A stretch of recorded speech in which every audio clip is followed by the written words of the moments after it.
Everyone, welcome to today's edition of First Pour. We are in week 2 of our Advent series. Our entire Advent series here at First Christian is called Christmas Cookies, in which we are looking at the 4 ingredients of the Advent season, of the Christmas holiday season. If you're familiar with those, maybe you grew up in a more traditional or liturgical church, those 4 pieces are love, hope, joy, and peace. And so today, just a fun little talk for just a few moments about this idea of hope. And so if you were to try to define hope for a child, what would you say?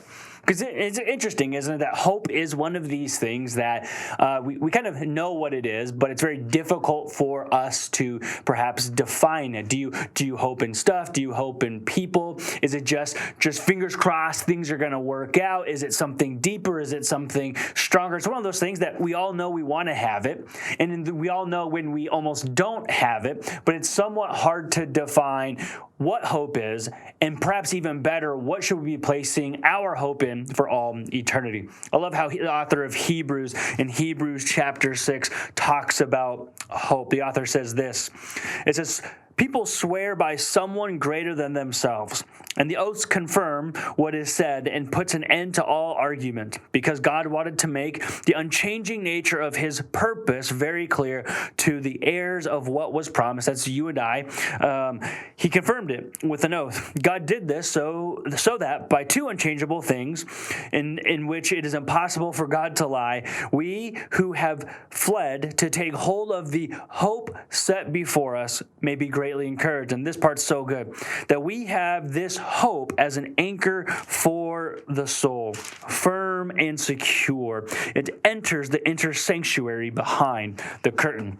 What the author of Hebrews is doing, he's drawing on the Old Testament process of atonement, in which a priest would take a sacrifice on your behalf, and the one day a year, Yom Kippur, the Day of Atonement, that priest would go into behind the curtain. He would go not into the sanctuary, not into the holy place, but he would go one step further into the high holy place behind the curtain, the Holy of Holies, where the Ark of the Covenant stood, to make atonement for all of the people that sacrifice represented. And what that was done, the reason is that was supposed to be hope that God would extend you grace and forgiveness.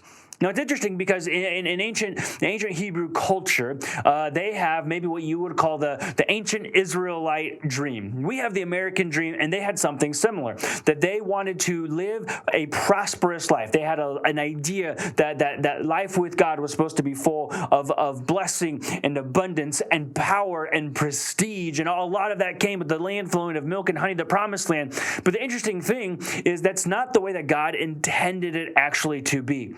You see, if you were to go to the ancient Hebrew scriptures, whenever a rabbi used the word or taught or wrote down, or a prophet was annotating about hope in God, they would use the word tikva, or sometimes it would even be even more pronounced to be ha-tikva, which means the hope. So tikva means hope, ha-tikva means the hope. And I love the way that one rabbi talks about what that hope represents, is that he said that hope is not a dream, it was a certainty. Hope is not a dream, it is a certainty.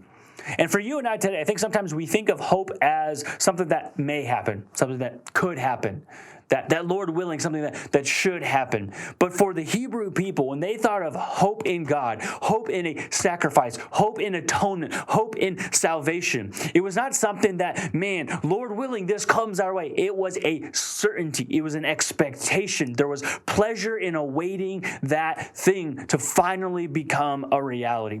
And so perhaps when we think about this idea of hope throughout this season, we talk about the word hope, we give things, trying to wish people hope, if you will, that maybe the question is not what do you have hope in.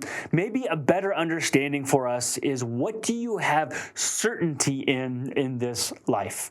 And hopefully that we can all have certainty in the incarnation of Jesus Christ, that our Savior, Emmanuel, now lives and dwells with us. Thanks for joining us for today's edition of First Pour. We'll see you next week.